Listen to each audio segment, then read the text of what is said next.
Mubayad ka mo. Wala ka mubayad pagkakaroon. Pero depende sa storya. Pag mubayad sa karon, magana niya. Kuwan, karon pa man kumubayad. So depende sa lineman. Yang putlo na pagbigyan niya anak.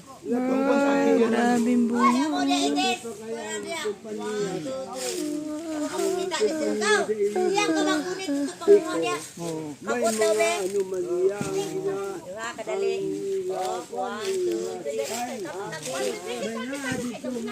Nagkumpila sa ako, nakasaba na ko. Tanaw na sa nag-reading ka. Nanungibutang man yung taas tayo ang inyong meter. Ilang sobrang consumption sa imo ginahata. Kuwan na to nila. Estimated na to nila. Estimated na Wala naman na nila kahit puhaw minimal. Sila katuloy na gamit nila. Hindi ka gamit na consumption nila.